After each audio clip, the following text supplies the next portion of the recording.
Снова с вами я, Зуртан Халтаров, на авторской передаче «Когито Бурята». Мой сегодняшний гость Ибрагим Аяганов, один из лидеров черкесского национального движения. Ибрагим, приветствую. Приветствую, Зуртан, и всю твою аудиторию тоже. Ну, в общем, у нас сегодня основная тема, которую практически все представители национально-освободительных движений практически все представители национально-освободительных движений обсуждают, это покушение на Руслана Габасова. И, в общем-то, из общедоступной информации, и понятно, что покушение готовилось больше года назад, я так понимаю, на День независимости Литвы. И об этом Руслан Габасов на своем канале как раз сказал, но в силу определенных условий им пришлось об этом говорить, потому что спецслужбы Греции задержали, по-видимому, группу киллеров, которых готовили как раз для того, чтобы убить одного из, там было так написано, представителей национально-освободительного движения, проживающего в Литве, 46-летнего, а также убить литовского политика, который как раз поддерживает национально-освободительное движение. И, собственно говоря, им пришлось об этом публично заявить, что, потому что я читал русскую прессу, и там они, значит, делали, хорошую русскую прессу, так называемую, и они там делали догадки, потому что вот Анастасия Шевченко, да, ей тоже 46 лет, и непонятно было из вот данной информации, кто, собственно, должен был быть жертвой вот этих наймитов. Откровенно говоря, если противостоять этим профессиональным киллерам, особенно ФСБшным, могут только спецслужбы. Для простого смертного это слишком сложное дело. Времена, когда можно было наклеить усы, поднять воротник или натянуть шляпу, они прошли. Сейчас уже это все не актуально. Все говорят, будьте осторожны, но возникает вопрос, как быть осторожным. Это все не так просто, тем более против обученных, подготовленных ФСБшных киллеров могут действовать только такие же спецслужбы, которые целенаправленно этим занимаются. Поэтому это очень сложный вопрос. Да, у нас бывают случаи, когда наши активисты попадают под какие-то там хулиганские действия. Вот эта община, например, так, в общем, прославившаяся своими наглыми выпадками против национальных диаспор, образований, тех, которые не того цвета кожи, не того разреза глаз. Это все форменное хулиганство. В принципе, этому еще можно противостоять. Но практически целенаправленным действиям подготовленных киллеров это очень сложно. Даже вот Трампу, да, самому сегодняшнему великому человеку, крупно повезло. Там, понимаешь, против Трампа это не был киллер, это был террорист-одиночка, можно так сказать. Там же американских президентов такие представители сколько раз. Это МакКинли, да, такой же террорист-одиночка, который убил Линкольна. Значит, МакКинли убил анархист. Я не ошибаюсь, если еще один был там президент, по-моему, в 19 веке, которого тоже застрелили, да. Потом это, самое из последних, это убийство Кеннеди. Ли Харви Освальд, там не было доказано, что он там с какими-то спецслужбами, он жил там в Советском Союзе, но он никакого отношения не имел никаким спецслужбам, это был террорист-одиночка. И тут его как бы вычислить гораздо сложнее такого товарища-то, который вот с аутическим расстройством поставил себе целью, задачу, например, кого-то убить, и они часто достигают успеха. Все это официальные версии, а что там на самом деле, остается большой вопросительный вопрос. Я думаю, что для США, когда там 500 миллионов стволов, знаешь, у населения, причем там до какого-то года даже продавали вполне себе автоматические винтовки, это, по-моему, само собой разумеющееся. Между прочим, это очень важный момент. Вот у нас есть одна такая твердая очень поговорка. Раньше у всех кавказцев был кинжал, и все следили за своим языком, начиная от князя, заканчивая последним холопом. И, как говорится, у американцев Бог создал всех равными, а полковник, то есть разными создал, а полковник уравнял шансы всех. Поэтому все это очень интересно, и поэтому оружие, я, например, за то, чтобы было свободное обращение оружием. Так нормально? Какой-то писк, да? Ох, точно. Поэтому Сейчас, извиняюсь, я тут мы что-то накрутил. вопрос вообще практически есть такое понятие ОРД, оперативно-розыскная деятельность. И сейчас, в общем, вот это целая наука. Целая наука оперативной деятельности. Это слежка, это расследование секретное. Есть очень много за пределами оперативное отслеживание. Но я помню, значит, там получается, когда против меня уголовное дело заведено было, там было такое РМ-наблюдение, значит, и там вот всякие данные методом триангуляции они там меня вычисляли, там еще там какими-то методами, то есть, но это надо конкретно знать, когда, то есть, они же не могут так взять, то есть, была такая теория большого брата, что там большой брат за всем, за каждым следить, на самом деле нет, сейчас вот эта вся система, и почему там, в общем-то, они начали, с чего началось-то уничтожение интернета, да, свобода интернета, вот конкретно в Рашке, это же, вот вы свидетели, 15 лет назад был принят закон такой, который требовал от всех, кто занимается передачей трафика, этот трафик весь собирать. То есть они не конкретно собирали, вот что-то там в мессенджере пишешь и так далее, они копировали весь тот трафик, зашифрованный, не зашифрованный он, да. То есть он весь скопировался и хранился на их серваках. Конечно, с технической точки зрения это было сложно сделать, но у них таким образом появился доступ. А понятно, что, значит, внедряя агентуру во всякие WhatsApp, Telegram и так далее, они получают вот эти коды доступа для того, чтобы все это расшифровать или какими-то другими методами, значит, связанными с расшифровкой, да, там, с использованием искусственного интеллекта или там каких-то огромных массивов данных, они это все дело расшифровывают. И конкретно, когда человечка берут, например, и мы сейчас перейдем к тому, что вот мемориал, кстати, организацию правозащитную признали террористической теперь. Ты понимаешь, любое с ним сотрудничество, даже просто обращение в мемориал за помощью является как актом терроризма, получается, или взаимодействие с террористической организацией. Для чего это они делают? Потому что сейчас идут в Рашке массовые посадки. Я вот сегодня делал как раз обложку и про два свежих, значит, у нас политических заключенных. Один из Иркутской области, а другого в Чите взяли, который вахтовым методом работал в Иркутской области. Его зовут Парбацерен Сангадеев. И, значит, все это выложено было в интернет. Оказывается, задержали еще 28 января. Сейчас, по-видимому, правозащитники зафиксировали поступление, значит, как это называется, ну, суд должен был принять процессуальные методы по его аресту, там, задержанию, водворению СИЗО там, и так далее. Да?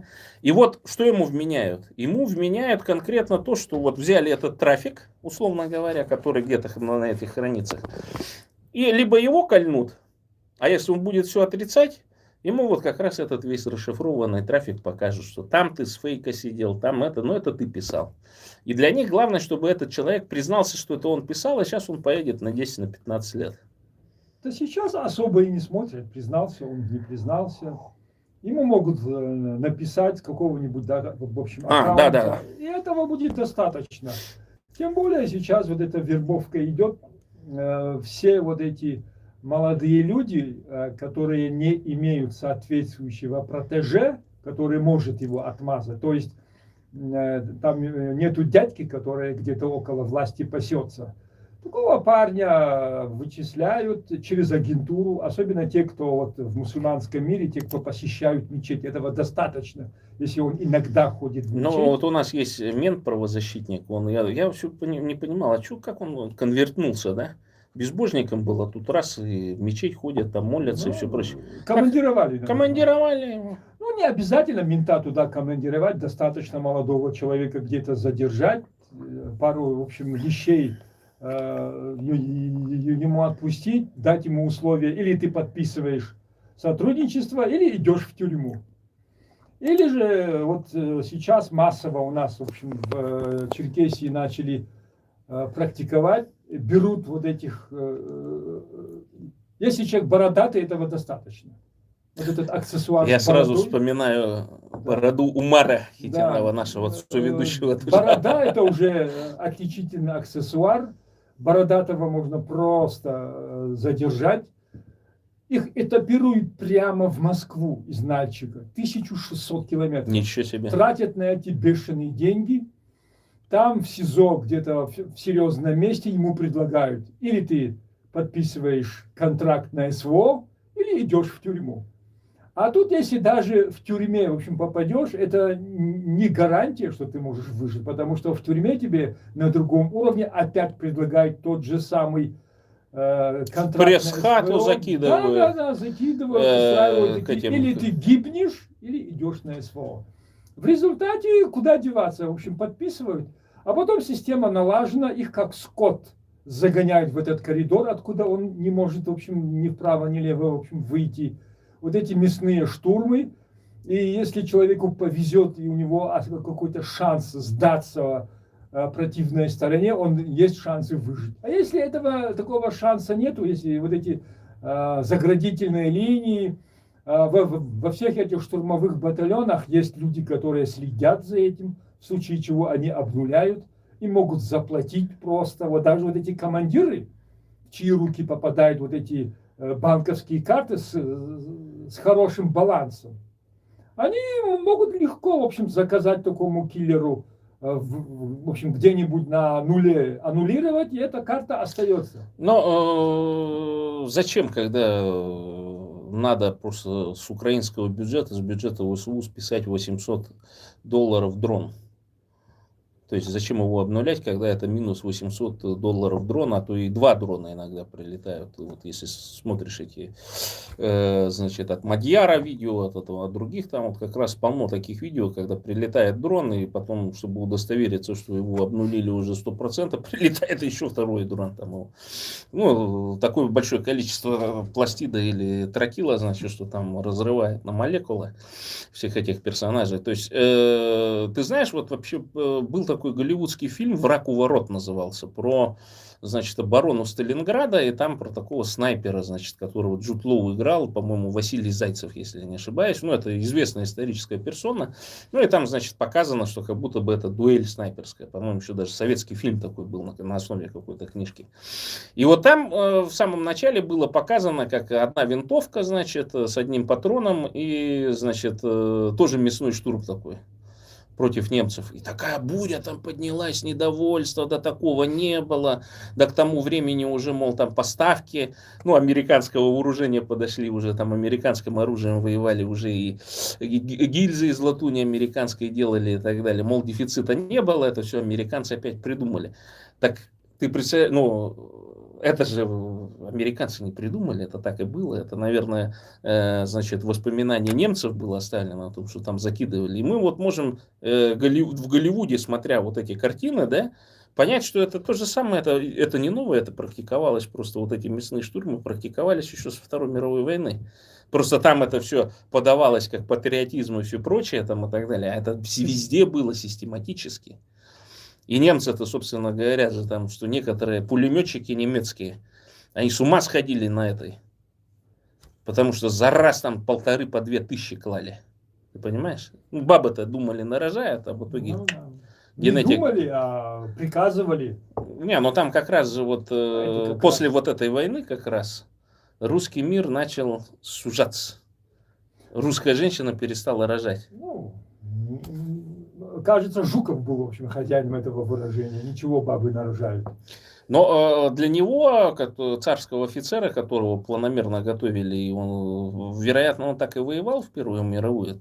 3 ордена-то у него не за доблесть, а за то, что, наверное, вот этих крестьянских детей под немецкий пулемет еще в Первую мировую войну пускал. Так что тут ничего удивительного нет. То есть русский офицер — это вот враг всего гуманистического, я так это считаю. И я с самого начала, если вы помните, говорил, что для бурят сейчас это самый главный враг — это русский офицер. Если представляется возможность на нуле сдать местоположение русских офицеров украинцам, надо их сдавать.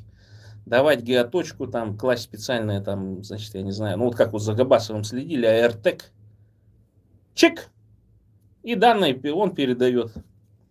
Данные пересылаешь на определенную эту, значит, все, и туда какой-нибудь Хаймерс прилетает по этому русскому офицерю. И поэтому я и говорю, но я-то говорил еще, знаешь, с тем расчетом, что чтобы, ну, вот бурят выше полковника, тыла там или еще чего-то я не видел в русской армии. Ну, то есть вот эта война, она, то есть русские офицеры-то в этой войне-то растут с получением знаний, а где бурятские офицеры? Ну, даже вот этой русской оккупационной армии, они все дохлые.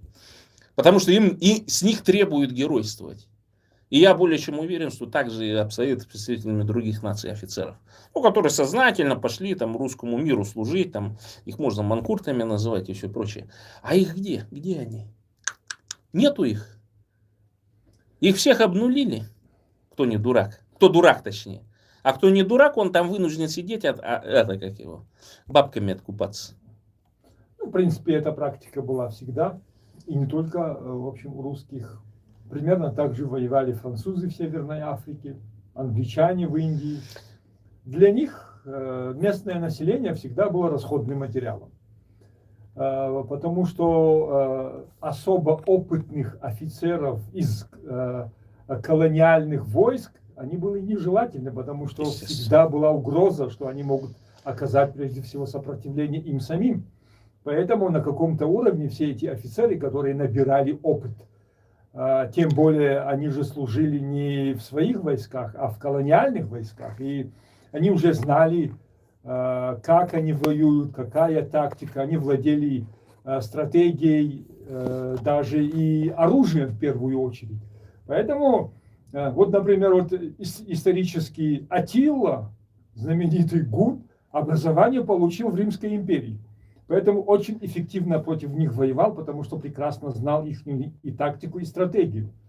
То же самое в индийских войсках. Вот эти индусы больших должностей не достигали по той причине, что они могли вырасти, конечно, и до командующих противной армии. В любое время они могли поднять, ну как, в общем, могли, они периодически поднимали восстание. Ну, я вот читал, помню, извини, что перебиваю, там вот когда восстание сипахов случилось, они же это, получается, были, ну, максимум унтер-офицер. То есть они были невысокими. И самое смешное, что там вот этот уже деградирующий, вымирающий род вот этих великих моголов, да, бабуридов, которые там сидели, они полностью были британскими марионетками вот этой, значит, Ост-Индской компании и так далее. И они его, говорят, вытащили там из Перины и притащили, и, говорит, возглавляй наше восстание. Ну, потому что вы же, то есть в сознании вот индуистов, вот эти вот, значит, бабуриды, мусульмане там и так далее, они должны, ну, они как каста воинов и так далее, они должны были ими руководить. Понимаешь, вот, то есть логика, индуисты подняли восстание, да, вместе с мусульманами, короче, и вот им нужен был лидер, а этот лидер оказался никакой, ну, он вырос в Перине фактически, да. И в этом действительно отношении я вот тоже говорю, что вот когда там бушлатится очередной офицер бурятский, да, его же даже бушлатят не потому, что, ну, он там какой-то там оборотистый там или еще что-то, авторитет приобретает. Потому что понятно, что когда ты воюешь, приобретается не только еще боевой опыт, а еще и авторитет среди своих подчиненных. И такой офицер, представитель вот, он может раз и стать представителем национально-освободительного движения. Собственно, после Первой мировой войны их же вот наше бурятское движение, значит, там вот эти все там республиканцы, там эсеры, кадеты, там все прочее, они как синхронно приняли решение не формировать никаких вооруженных сил. В 90-х годах был один интересный момент, когда приостановили призыв кавказцев в российскую армию. Смысл был в том, чтобы не готовить террористов в российской армии. И как-то, честно говоря, как-то это кому-то импонировало, а кому-то и нет. Некоторые хотели отдать своих детей, чтобы они получили военную закалку в российской армии, потому что вот старшее поколение, они же считали школой мужества, послужив в советской армии. Но российская армия, это уже была, в общем, другая армия совершенно. И вот очень такой, в общем, немножко смешной, в общем, случай. Мой один товарищ, племянник учился в Москве, но отца не было у него, отец погиб в автоаварии, и племянник учился в Москве, и матери пришла повестка явиться в военкомат. Она в ужасе, что такое, в общем, пошла к своему деверю, деверь, да, попросила разобраться с этим вопросом. Он взял эту повестку и пошел в военкомат. Заходит туда, он тоже, скажем так, был, в общем, чиновником, поэтому с этой системой был, в общем, знаком. Зашел в военкому, узнал, он сказал, знаете, говорит, ничем не могу помочь, у нас план, мы должны, в общем, набирать.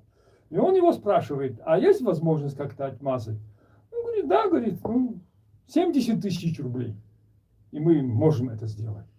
Он сказал, хорошо, я поговорю, в общем, с матерью, если примут, в общем, решение, я вернусь. Они были знакомы, он ему доверял. Когда он выходил, в коридоре встречает своего приятеля, который там же работал. И он его, поздоровались, он его приглашает в свой кабинет, в общем, давай хоть чай выпьем. И вот за чаем они беседуют, и он его спрашивает. Да, тут, говорит, сейчас, говорит, многие хотят отправить, говорит. И вот ему стало интересно, спрашивает. А, в общем, как отправить? И он говорит, никаких проблем, 70 тысяч. Я вот про это даже слышал, значит, я не помню где, но, в общем, это было касаемо Дагестана. До какого-то года представители, значит, республики Дагестан, кто там прописан, и это была тоже такая фишка, кто не хотел, значит, быть призванным, они перепрописывались в Дагестане где-нибудь. Прописку просто там имели, регистрацию дагестанскую, их не призывали. Хотя фактически они могли в другом регионе. И оказалось, там в Дагестане давали взятку, чтобы попал на призыв, потому что там же есть вот эти боевые, крепости, да, в которых русских-то селили, типа Каспийска, потом еще какие-то вот такие городки, оттуда-то народ призывался. И там в Дагестане нас, вот что поражало, там в середине 2000-х годов и так далее, они давали взятку, чтобы в армию пойти. То есть... Был такой период. Да, и вот... А сейчас, вот видишь, чем это обернулось, тем, что там всякую мобилизацию, значит, начали и так далее. Я вот сейчас несколько видео тоже смотрел по поводу наводнения, которое в Дагестане. Вот мы тоже, тема нашего эфира, это наводнение в Дагестане, и кто там носит, ответственность за это все. И я там несколько роликов, благо ТикТок, он пропускает такие ролики, да, и там вот показано, я вижу просто наметанным глазом, потому что в свое время мы там, значит, должны были сделать круглый стол по поводу дамб, потому что с периодичностью раз в 20, раз в 30 лет Селенга разливается, наша река там основная, которая из Монголии течет, и там заселили теперь поймы Селенги, которые вот, полностью под крышу дома уходят. А ты представляешь, при таком течении там же все смоет. И это повторяется, крупное наводнение, мощное, раз в 20 лет, раз в 30 лет. И вот там как раз люди ставили вопрос, почему заселили эти пойменные территории, при этом не огородили хотя бы какой-либо дамбой или какие-то работы. Хотя какие-то проектные институты и так далее, они все говорят, что там нужна дамба, тут нужна дамба, тут и все. Такая ситуация в Сочи, аналогично, в Сочи. Там вообще было такое движение «Но Сочи». После Ванкуверской Олимпиады. Да. И мы пытались все-таки добиться того, чтобы даже если будут строить, хотя бы использовали вот нашу черкесскую технологию, потому что там испокон веков люди жили, река всегда, в общем, разливалась, и были отработанные столетиями технологии. Пренебрегая этими технологиями, вырубили лес до Геленджика практически, притом самшитовый лес. Самшит растет столетиями. Это очень это железное дерево, которое очень трудно растет. Вырубили самшитовый, в общем, лес, построили дворец Путину и этому Кириллу. В Красной Поляне как раз это где-то. Это в том районе все, да. Теперь леса нет, влагу лес не может держать, поэтому вся эта вода идет в ущелье. А ущелье застроено. И вот сейчас вымывается все это ущелье. Каждую весну, скоро начнется. И столько миллиардов, ну, в принципе, эта Олимпиада была сделана не для того, чтобы там что-то построить, а чтобы отмыть. Деньги отмыли, а там вот и трава не растет. Но это экологическая катастрофа. Каждую весну в половодье, в период таяния снегов, вымывает всю Красную Поляну, а вместе с ними Сочи и Адлер. И теперь вот эта белая кость, которая там имеет недвижимость, которая чувствует дискомфорт, потому что от Адлеровского аэропорта до, например, там элитного поселка Сириус, 35-40 километров. И эти 35-40 километров, они иногда вынуждены проезжать за 4-5 часов. Пробки, там перенаселено, все перенасыщено, везде, в общем, вода, везде камни падают. И практически наша белая, так называемая российская кость чувствует сейчас, в общем, неудобство. И у них появилась гениальная идея переселиться в Абхазию. За Сухум. Там вот Абхазия сейчас разделена на две части. До Сухума и за Сухумом. До Сухума практически похоже на Сочи. Все распродано, все застроено, все загажено. Везде вот эти постройки неучтенные, везде вот этот бизнес. Но за Сухумом территория еще остается полудикой.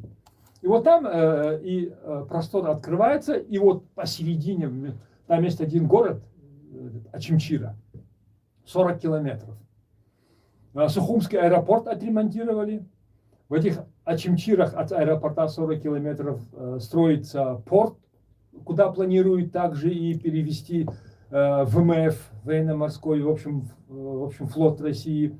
А между ними в 20 километрах вот эти апарт-отеля, который вот этот шум из которого вышел. Вот представь себе, справа в 20 километрах аэропорт, где вот эти чартеры будут приземляться, слева под охраной, в общем, ВМФ будут их яхты стоять, а посередине на 100 тысяч, в общем, апарт-отелей, где они будут отдыхать. И поэтому сейчас вот я 100% уверен, что они скоро и эту территорию загадят, и что-то там, в общем, аналогичное будет. Но все же вот вернемся к Дагестану, то есть там ведь, меня вот это всегда вот эта тонкость, да, то есть люди же знают, что там топят. Люди, ты же не можешь, ты же строишь дом, да, ты знаешь, что это русло ручья, да. По камням, по всему видно, что там с гор приносило сели когда-то, да. И вот в Улан-Удэ, оно тоже не на ровном месте, как Варшава построена, мы среди холмов, вот так скажем, разбросано. И там тоже было, я помню, вот рвы всякие, значит, овраги, да, в которых, вот, собственно говоря, эта вода там, значит, талая накапливалась. И как-то я иду на лыжную базу и гляжу, и вот посередке этого оврага насыпано, значит, огромное количество. По сути дела, овраг перегорожен такой дамбой. На этой дамбе стоит дом. То есть кто-то себе просто вот решил, что он насыпет там в этот овраг земли, сверху поставит дом и так далее. И меня становится, а кто вообще это дело разрешал? То есть там же есть же архитекторы в городе, да, это бесконечно там, и они с советского времени не пропадали, есть там планирование и так далее. То есть это чиновнички, которые поняли ресурс вот этих земель. А что, наводнения же нету, этого нету, того нету, да, там климат более аридный стал, меньше осадков и так далее. А что бы вот это вот, значит, коррупционная, значит, земля с обременением, так называемая, не стала объектом для их чиновничьего беспредела. И я думаю, что в каждой республике, в каждом вот столичном городе там и так далее всегда есть вот этот комитетик по землеустройству, который вот своим людишкам выдает вот эти земли, которые заведомо не должны быть застроены. Зачем-то люди строятся, потом попадают в условия, когда у них смыло дом, например, да, и, соответственно,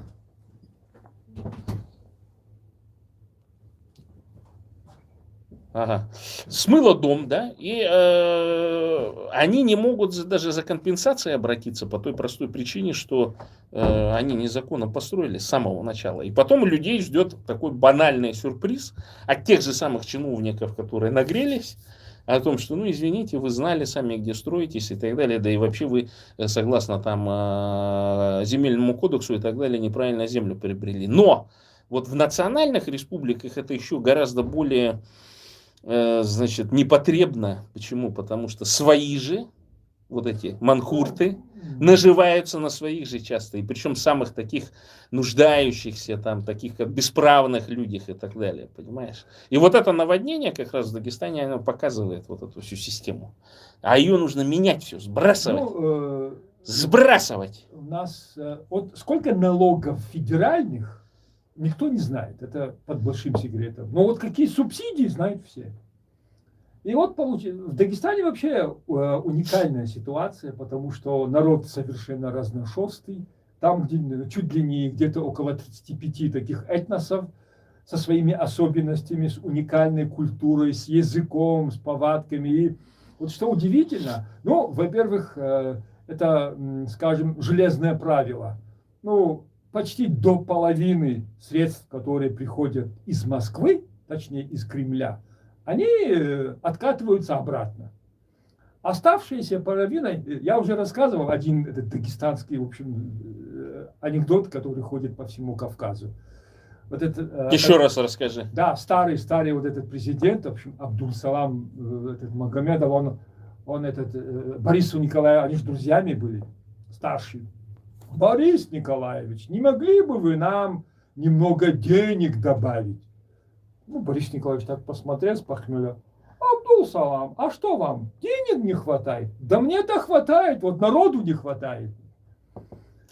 Половина этих денег всегда откатывается обратно в Кремль. А другая половина, вот что удивительно, здесь же под это наводнение в основном попали горные села. Главы горных сел традиционно имеют охрану. Ездят на ленд-крузерах, потому что дорог нет. Ну, это понятно. Ездят на ленд-крузерах. Охрана вооруженная, с хорошей зарплатой. Ну, они же не могут позволить, чтобы у соседнего села глава ездил на ленд-крузере, а их не будет ездить на Волге, да, или на УАЗике. Это понты всегда дороже денег. И вот весь бюджет этого села, который должен пойти на эту дамбу, уходит на охрану главы села. Ладно бы, если бы еще района, у района свой уровень. Глава села имеет охрану. Поэтому и дамбы не стоят, и дорог нет, и народу, кроме как на Аллаха, больше уже уповать не на что. Потому что есть, в общем, места, где до сих пор, в общем, к реке сосудами спускаются за водой. Но и в Якутии, и в Бурятии та же самая абсолютно ситуация. Единственное, что, конечно, бюджет, значит, сел, он не такой большой, то есть там, конечно, все так же. Но я понимаю, как эта система настроена о том, что, ну, ты как глава села, ты там даешь, как бы, борешься за ставки для своих, да, и часто свои это твои же родственники являются. Это, ну, абсолютно нормальное такое русское кумовство, то есть, и когда там, значит, какой-нибудь там Навальненок из Бурятии вот начинает заявлять, что вот там глава села, там брат сват устроил, там и так далее, а в этом селе больше никто, кроме этой семьи, и не живет. Вы же нас истребляли в течение длительного времени. То есть Навальненок, борющийся с коррупцией, он никогда про это не скажет. Про то, что это, ну, русская вина, так скажем, да, и вот эта система коррупции, которую они насаживают отдельно на Кавказе, свои такие национальные, региональные компоненты, и то же самое в Бурятии, в других вот в сибирских регионах, да, в Якутии, там, в Тыве, там, и так далее, они имеют такую компоненту, на которой там Навальненок может, значит, где-нибудь в Бурятии и так далее делать политическую карьеру, хотя всем давно очевидно, что это такая русская политика колониальная относительно даже вот этих маленьких сел и все прочее. И я вот смотрю просто глазами, и там, значит, ролик показывали о том, что дамба, и они звонят в МЧС, естественно, телефон принимает почему-то не на аварском, не на любом другом языке, а там принимает, ну, по говору слышно, что какая-нибудь жительница Поволжья там или средней полосы так называемая, да, то есть вот МЧС это та структура, где местных нет, где местных не берут. Бурятия то же самое. И там это, ну и она такая, что вы, кто вы там и так далее спрашивают. Те говорят, мы приехали, наблюдаем дамбу, дамба перельется, дамба уже разрушается. То есть сигналы есть, но при этом почему-то население, которое ниже находится, это же понятно, горные там рельеф и так далее. То есть если огромный поток воды, это же сход сели и все прочее. Дамбы же неспроста строились. Во-первых, это для водосбережения было, там огромная программа, когда нужно сельское хозяйство и так далее, приятно иметь там, значит, загороженную какую-то территорию с огромным количеством воды. А во-вторых, это защита от паводков, от селей, которые неоднократно в исторической, значит, в истории там случались в тех или иных моментах. Вот у нас, например, есть такая так называемая большая речка. Ты на нее смотришь, ну, одни камни. Такая, ну, как будто бы горная, вот камни, камни, камни, значит, ну, она маленькая. Так, а почему ее большой речкой-то называли? Потому что вот лет 10 или 15 назад чуть железнодорожный мост не смыло. Потому что случились дожди где-то там повыше, обильные выпали. И эта речка стала огромным потоком, которое смыло пешеходный мост, сорвало его, просто унесло. А железнодорожный мост, который был после Второй мировой войны построен, видимо, из американских там запасных деталей и так далее, он выстоял. Потому что они знали, когда вот строили, что спросили у местных, а почему она большая речка? А потому что, говорят, вот столько воды бывает с камнями вместе. И в этом отношении, естественно, что вот этот кризис в Дагестане, он показывает о том, что вот это русское государство, да, которое должно банально за инфраструктурой, чтобы за ней следить, и не надо много денег, она уже вся инфраструктура это существует, построена. Чтобы за нее следить и поддерживать, нужны средства, а средств нет, куда пущено? Пущено в карман Путина, олигархов и пущено на войну, агрессивную войну, несправедливую войну против даже Украины. То, что им отпущено, идет, в общем, довольно-таки по устаревшим каналам. Как я уже начинал говорить, сколько налоговых отчислений уходит в федеральный центр, держится под большим общим секретом, потому что все думают, что Москва кормит всех. А как Москва кормит?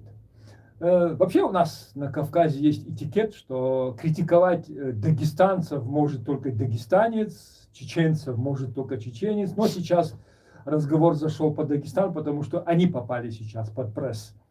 Точно такая же ситуация у нас в Кабардино-Балкарской республике. Есть такой высокогорный город Тырнаус, шахтерский город.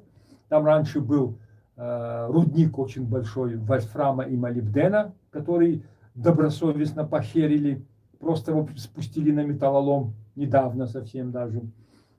Этот город периодически 10-15 лет полгорода сносит селью. Это стандартно. И практически под берегоукрепления и противоселевые вот эти заграждения из федерального бюджета приходят деньги.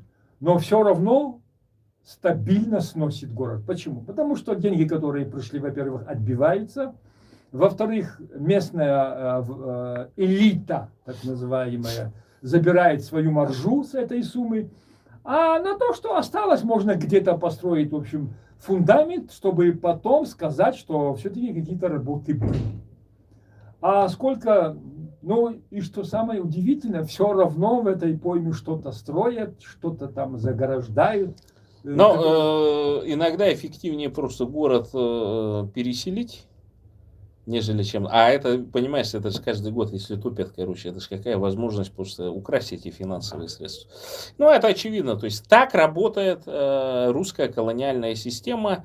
И вот сейчас это особенно бросается в глаза, потому что, ну, пострадали густонаселенные, ну, Дагестан это единственное, ну, наряду с другими Кавказскими республиками, это где население стабильно увеличивается, да. Вот та же Бурятия, например, вымирает, и когда-то вот, ну, мое поколение или там поколение старше, они там все захватывали, побольше земли. Ну, была такая дурость, да, для того, чтобы побольше имущества и так далее. А сейчас вот в 22 году война началась, а особенно после мобилизации, сколько молодежи уехало. Там, экономически активные, так называемые. Так и кому это имущество там нужно?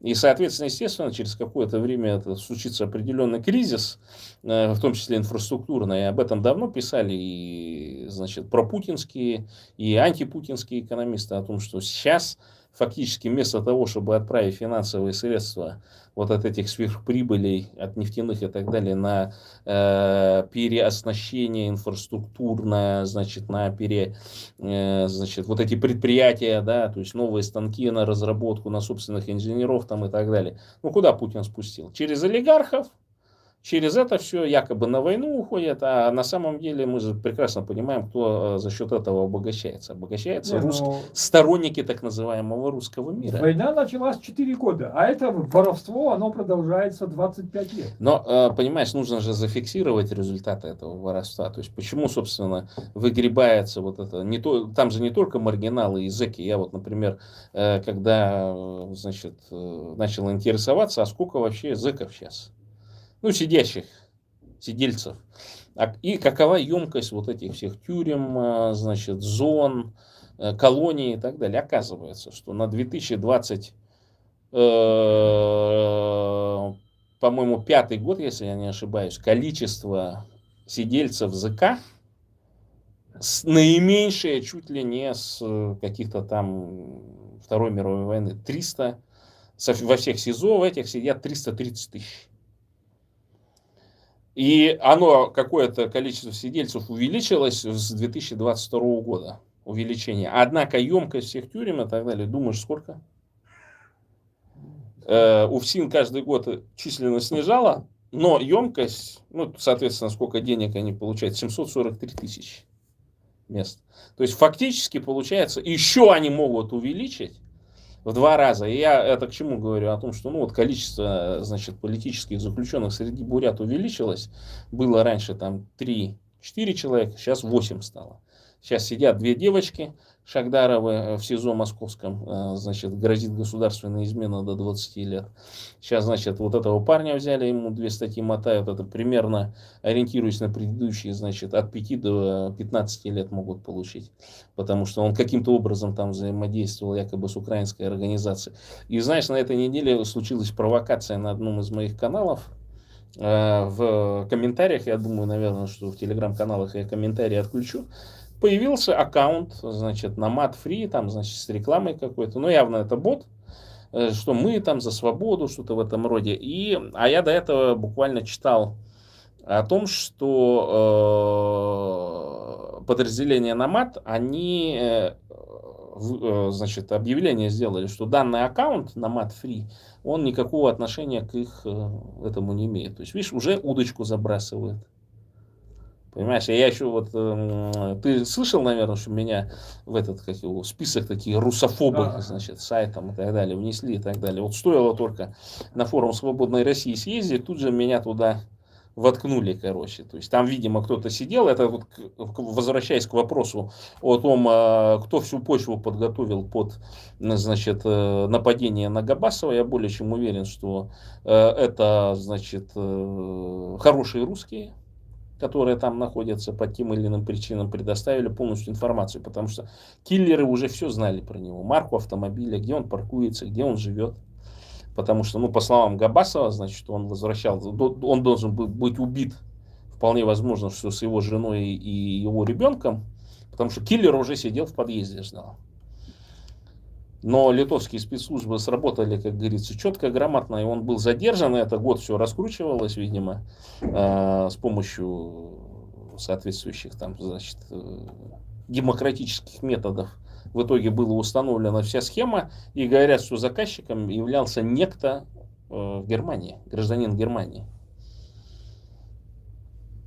Ну и было уплачено, значит, собственно, задержали вот этого персонажа в Греции. Это тот, кто перевел деньги на фальшивые паспорта и еще на что-то. То есть, как мы понимаем, что финансируем, ну, я думаю, что через какое-то время все будет это известно, кто являлся заказчиком, значит, покушения на Габасова. Но я вообще всем хочу сказать, активистам, заметили слежку, сразу в полицию заявление, заметили какие-то нездоровые движения вокруг места проживания, в котором вы находитесь, какие-то непонятные звонки, простукивания там, значит, ну и меньше надо вот, так скажем, в какие-нибудь посещать вот такие места культурно-массового, так скажем, где может быть сидеть вполне себе легальная агентура или там представители каких-нибудь там, значит, агентур со стороны Грузии, например, да, Казахстана, Белоруссии. Вот таких сообществ нужно стараться избегать, потому что так или иначе эти спецслужбы Казахстана, значит, Белоруссии, они между собой, и, значит, Россия, они между собой так или иначе взаимодействуют. И я, как неоднократно говорил, что любому активисту на кармане нужно иметь джентльменский набор. Отвертка. Если не можете отвертку носить, нож-складишок надо таскать. Газ перцовый, струйный. Ну, можете 2 баллона носить. Ну, еще неплохо было бы носить электрошокер. Потому что, ну, казалось бы, его сложно использовать, но один раз, если вы кого-то там шлепнете, ну, просто даже хулиганское нападение, потому что, ну, мы знаем, что из, собственно, из личного опыта и так далее, то есть вот сколько там бурятских активистов, например, ну, 90-е годы, да, так или иначе с криминалом были связаны и так далее, они вот, ну, просто погибали в каких-то таких хулиганских, значит, нападениях, то есть это списывали все на хулиганку, например. И понятно, что вот это хулиганское, значит, нападение на тебя, часто это было подстроено. То есть есть такие торпеды, так называемые, которым дают задание, там, значит, не убить человека, а спровоцировать его на хулиганку, например, какую-нибудь. А потом в процессе, значит, нападения и так далее, когда ты защищаешься, ты же становишься еще и обвиняемым. То есть, если не убить тебя, так посадить. Беспроигрышный вариант. Ну, времена тяжелые, и очень сложно этому противостоять. Надо стараться как можно больше сидеть дома, не выходить, появляться. Если это, конечно, можешь себе позволить. Поэтому, если в этих странах, где находятся наши активисты, если спецслужбы их немного не уберегут, то самим против такой системе что-либо предпринять очень сложно. Ну, люди же вот это начнется паранойя, там, значит, да, вот это, ну, знаешь, психологически. Так эта паранойя, она была всегда. Все считают, что за ним следят. Но я так считал, когда я находился в России. Здесь у меня это все прошло. Прослушивают его телефон. Все-таки организация, которой мы противостоим, имеет 500-летнюю историю. Это та же самая опричнина Ивана Грозного, которая потом переросла в царскую охранку, из царской охранки в НКВД, из НКВД оно переросло в КГБ, а сейчас ФСБ. Вообще, если бы у меня были бы в общем, такие полномочия, я бы ФСБ и ЗСУ, в том числе, я бы все эти две организации полностью ликвидировал бы и зачистил как наследников, в общем, КГБ. ЗСУ это что такое?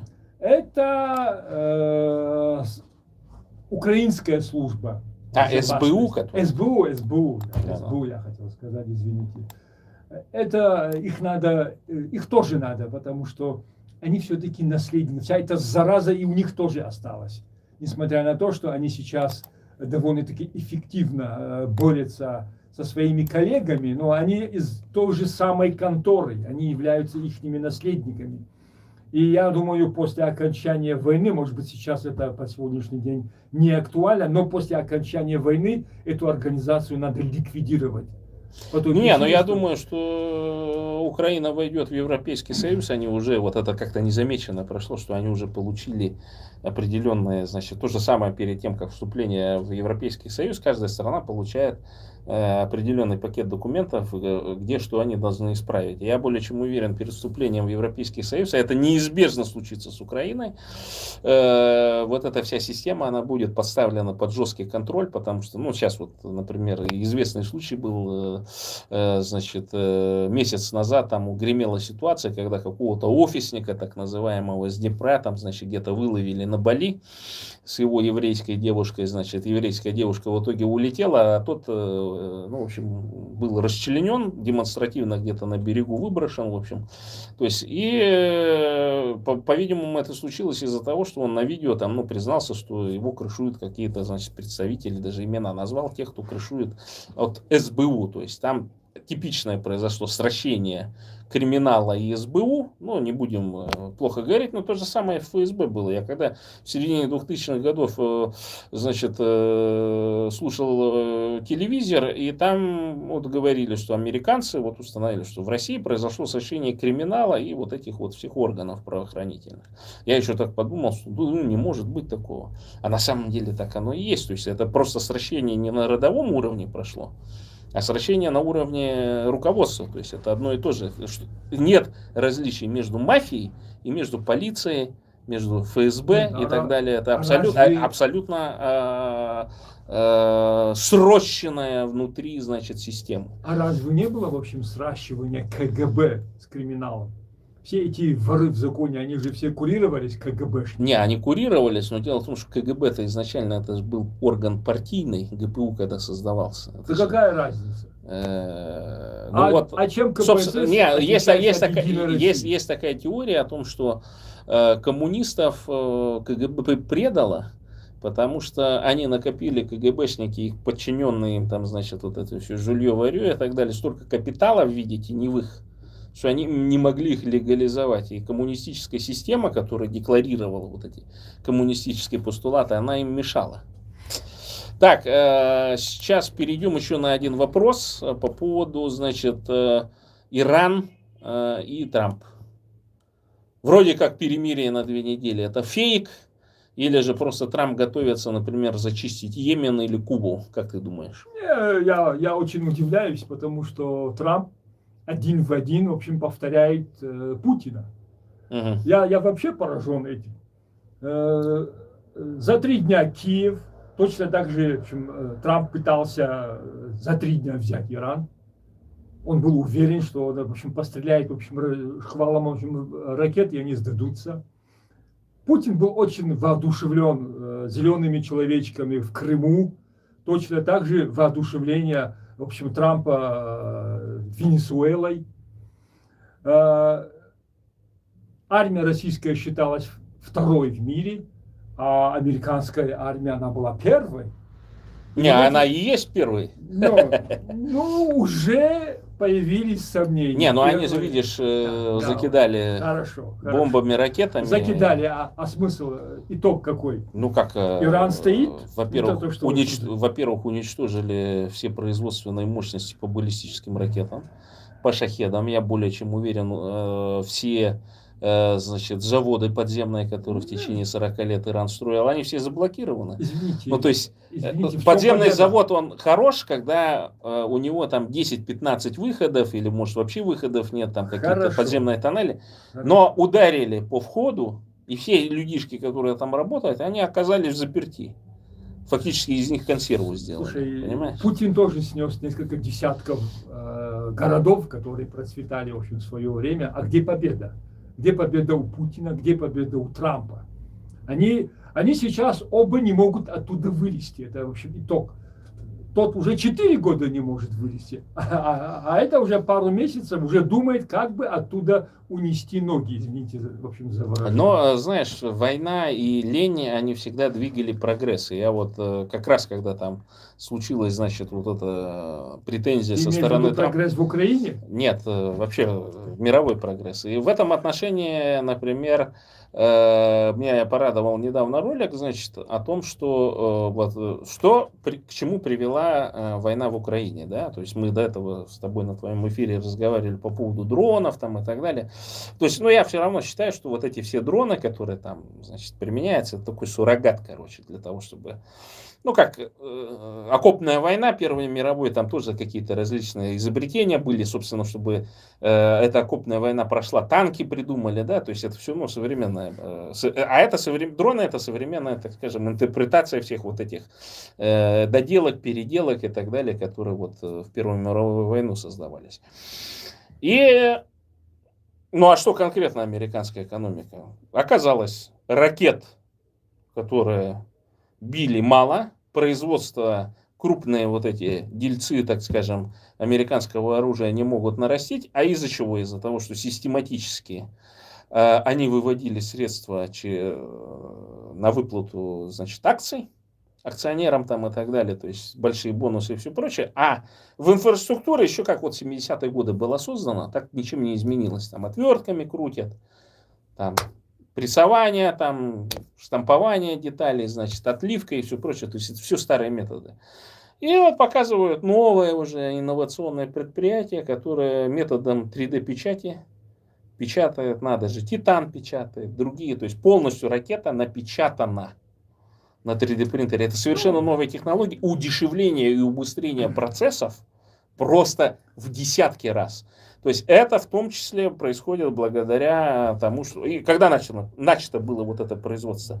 С нуля начали 3 года назад. Это на примере Украины. Это Нет, я детали. говорю к тому, а что... если брать абстрактно, то какие были поставлены цели? Как Путиным, так и Трампом. Цели не выполнены. А как они должны Я были считаю, выполнять? что цели у Путина и конкретно у Трампа абсолютно разные. Нет, У вопросы Трампа разные, конкретно но они не выполнены. заключить сделку о том, что Иран не будет обогащать, значит, Да до ладно. до состояния изготовления ядерного устройства и не будет производить средства доставки. Да, и чтобы мы получили... Еще два варианта. Смена естественного режима, это как это прилагается, потому что американская, ну, значит, доктрина, они же, ну, будем честны, в 70-е, 80-е годы они с людоедами взаимодействовали для того, чтобы не пустить коммунистов, социалистов к власти там в банановых республиках и в Африке, например, и в Юго-Восточной Азии. Где-то успешно у них получалось, а где-то неуспешно. Понимаешь, Вьетнам проиграли, а в других странах выиграли. То есть у них нет прямой такой задачи, хотя это в прессе, конечно, подается, но они ждут, что иранский народ сам поднимется, а иранский народ, видите... Без смены режима и без доступа контролирующих органов, в том числе и европейских, и американских, эти вопросы не будут решены. Трамп же объявлял, что в 12-дневной войне уничтожен весь ядерный потенциал. А сейчас он опять, в общем, но сейчас они ждут, борется против этого ядерного потенциала. Сейчас они ждут вот именно, что Иран где-то в Пакистане или в Афганистане передаст вот это все обогащенное. Там даже смешно было так, что мы вместе раскопаем эти предприятия, которые закопаны. Да, это возможно. Да, вместе раскопаем и, значит, сами изымем. Значит, это возможно, уранчик. но ровно так же возможно, что Иран может получить и какую-нибудь бомбочку. Ну, я думаю, если бы они давно получили, потому что там же, знаешь, вот когда испытания Северная Корея проводила, ядерного, вот сейчас недавно, года 3 или 4 назад они и термоядерное устройство испытали, я всегда вопрос задавал. Я говорю, ну, ребята, вы же поймите, что у них урана минимум на 2 устройства. То есть, потому что одно испытывается, а зачем испытывать один экземпляр? Это же глупости. Достаточно даже использования одного небольшого экземпляра. Вопрос-то не в том, чтобы уничтожить весь мир. Вопрос в том, что резонанс создать. Это взорвет ситуацию внутри Америки. Использование вот какой-нибудь бомбочки. Это такого шухера наведет на весь мир. Да, я думаю, что вот это вот, знаешь, это все Голливуд, вот это все взрывается, там Всё ракеты взорвётся. летят, там и так далее, это все шоу. Потому что большая часть вот этой всех доктрине это нейтронные заряды ограниченной мощности. И основная цель этого нейтронного не для того, чтобы уничтожить технику, здания и так далее. Они просто выжигают все живое. И город становится просто пустым. Однако тактическое ядерное оружие, это большая часть современного арсенала, она направлена именно на уничтожение вот этих наступающих орд, клиньев, фронтов, там, понимаешь, и так далее. То есть, если какая-то страна применит, то она именно применит подобное вооружение. Потому что зачем им выжженное поле еще и радиоактивное? Это же бред. Но без сухопутной операции смены режима почти не будет. Вот это почти небольшая погрешность, но а если будет сухопутная операция, извините, но американский солдат без биотуалета не воюет. Ну, правильно. А афганские вот эти талибы воевали в тапочках с одним калашником, с двумя рожками. Но понятно, что я говорю, что чтобы американцы добились успеха в Афганистане, им нужно было делать то, что сделали китайцы с уйгурами. Это поставить центры переработки, всех загонять в концентрационные лагеря, сегрегацию проводить и так далее. Американцам просто, они не могут на такое пойти. Понимаешь? Да. И вот если бы они это провернули там, или правительство Афганистана, условно это Лоид Джиргай и так далее, вместе с Карзай это все дело делали, то вполне возможно, что талибов бы не они бы просто физически исчезли, понимаешь? Ну, было бы светское, межконфессиональная, там, демократическая республика пытались. Афганистан. Но тапки победили не потому, что они такие великие воины, их там, ну, откровенно говоря, вот этими дронами и так далее, риперами и все прочее, их там, ну, калашматило, там, их разрывало на куски. Рождаемость высокая. То есть женщина афганская, она не подготовлена для демократии. Общество их, оно не подготовлено. Тапки из уровня тапок не выросли. Инстинкт самосохранения. У Ирана все-таки есть стремление. То есть это древняя цивилизация. Это не Бармали в этом, как и в каких-то горах, там питающиеся просом. Это все-таки великая культура иранская. Понимаешь? То есть атомную электростанцию они ученых дают, физики. Понимаешь, математики и все прочее. То есть тапкам до этого еще далеко. И поэтому, естественно, что бурятам нужно сделать выбор. Или мы становимся цивилизованной нацией со своим собственным ядерным оружием, ядерной и термоядерной энергетикой, или мы идем по пути тапок. То есть тут два варианта. И вот мы, как бурятские националисты, сейчас решаем, хотим ли мы двигаться к Марсу, летать, значит, в другие вселенные, понимаешь? Или вот тапками становиться, чтобы нас было много, чтобы у нас там вера в Тенгере была там и так далее, понимаешь? То есть тут тонкие моменты. И в этом отношении, конечно, национальные движения должны тоже вот на это внимание обращать. И, ну что, пожелаем долгих лет Руслану Габбасову, всем другим, значит, политическим активистам. Надо будет держать начеку, но не впадать в вот эту паранойю. Потому что, ну, мы все знаем, что если мы на этом пути, то может это случиться и тем, что ты не доживешь, так скажем, до старости, до внучков там и так далее. То есть к этому надо готовиться. Иначе вообще нету смысла, значит, заниматься освобождением Бурятии, там, бурятского народа, ну, в моем случае, вот, значит, рабского колониального положения и бороться за независимость и суверенитет, потому что вот у нас есть тоже некоторые активисты, и они там тоже вот раздумывают, вот я зачем полез, да вот сейчас моих родственников там гоняют, значит, там еще кому-то там, ну, хреново сделали. А так, а что вы думали-то, что это просто так они оставят, что ли? То есть они, собственно, почему нами управляют, почему они нас загнали в рабское порабощенное состояние? Да потому что, ну, вот они такие, какие есть. И судя по тому, что на Габбасова там не выехали Мишкин с Гришкиным, там, да, или с Красиковым каким-то, да, то есть это же была просто группа, состоящая из каких-то тоже бедолаг, я их так называю, ну, может быть, криминальных, примерно по такому же принципу на Волкова готовилось покушение, там взяли какого-то польского болелу, у которого там либо долги, либо большой криминальный опыт, ну, он за сравнительно небольшую плату его киянкой отработал, да, это то же самое. Фактически.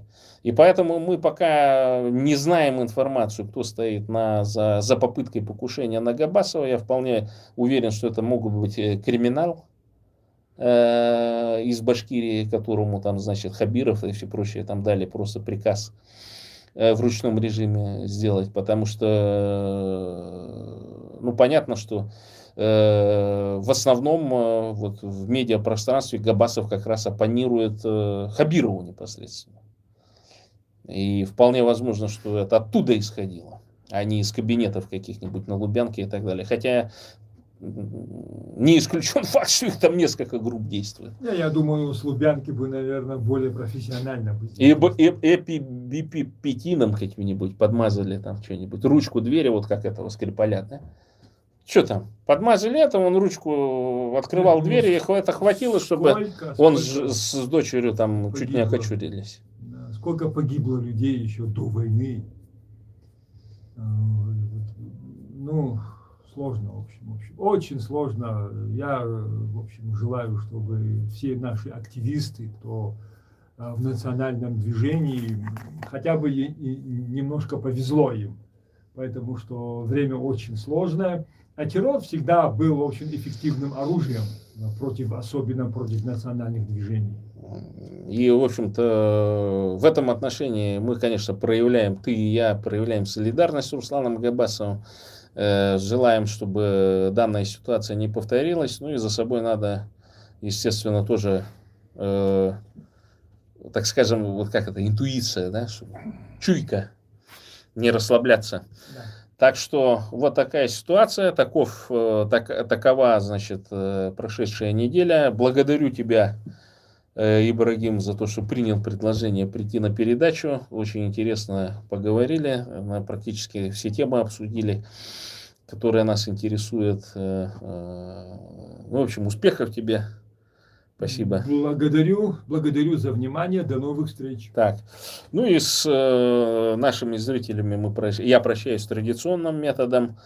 Бурятия для бурят, бурятам бурятскую власть, Бурятия от Енисея до Амура. 3 принципа, которым вы должны придерживаться. И я также благодарю Пурбу-Цирена Сангадеева, который четко, вот когда его там эти ФСБшники снимали, он четко сказал: поддерживаю деколонизацию, выступал за свободу Республики Бурятия. То есть этот человек, по сути дела, ну, как бы сказал то же, что и я говорю каждый день. А вы говорите это про себя утром, днем и вечером. Бурятия для бурят, бурятам бурятскую власть, Бурятия от Енисея до Амура. Всем пока и до новых встреч, дорогие друзья. Хорошо.